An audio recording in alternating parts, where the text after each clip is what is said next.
Bismillahirrahmanirrahim. Assalamualaikum warahmatullahi wabarakatuh dan salam sejahtera. InsyaAllah, hari ini saya ingin membuat review ringkas tentang sebuah buku akidah Islam yang sangat bermanfaat, iaitu buku Akidah Islamiyah, Arkanuha, Haqa'iquha, Mufsidatuha atau Akidah Islamiyah Jilid 1. Maklumat buku ini berjudul Akidah Islamiyah Jilid 1 yang ditulis oleh dua orang ulama, iaitu Dr. Mustafa Sa'id Al-Khin dan Syekh Muhyiddin Ibn Mistow. Buku ini diterbitkan oleh Jabatan Mufti Kerajaan Negeri Sembilan Darul Khusus pada tahun 2016 dan mengandungi kira-kira 203 muka surat.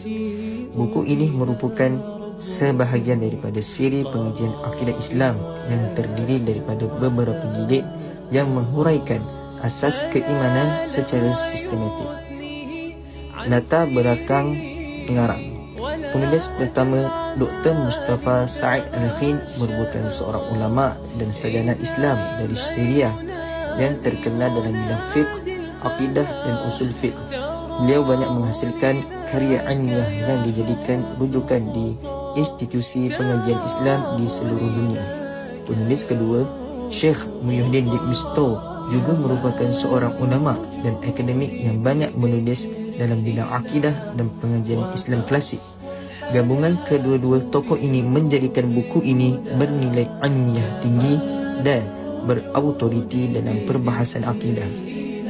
Seterusnya, isi kandungan buku. Secara umum, buku ini membincangkan asas-asas akidah Islam dengan pendekatan yang tersusun.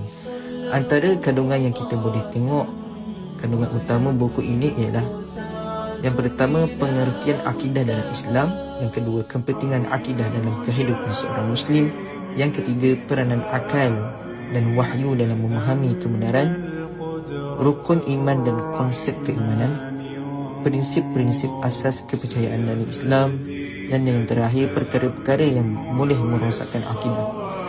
Penulisan buku ini juga disertakan dengan dalil daripada Al-Quran dan Hadis bagi memperkukuhkan setiap perbahasan. Seterusnya, kita akan tengok pada keistimewaan buku ini.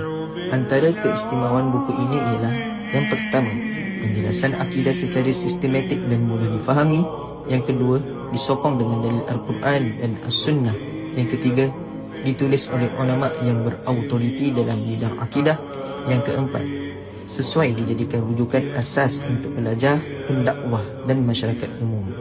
Buku ini juga menekankan bahawa manusia diberi akal untuk memahami kebenaran dan hidayah Allah SWT, dan melalui akidah yang betul, manusia dapat membentuk akhlak dan kehidupan yang baik.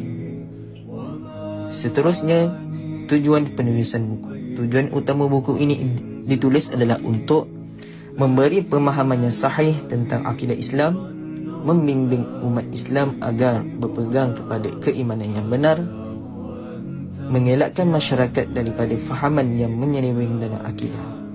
Akhir sekali, kesimpulannya ialah buku Akidah Islamiyah Jilid 1 ini merupakan sebuah karya penting yang menghuraikan asas keimanan Islam secara jelas, ilmiah dan mudah difahami. Buku ini sangat sesuai dijadikan rujukan asas bagi sesiapa yang ingin memahami akidah Islam dengan lebih mendalam serta memperkukuhkan iman dalam kehidupan seharian. Wallahu a'lam. Wassalamualaikum warahmatullahi wabarakatuh.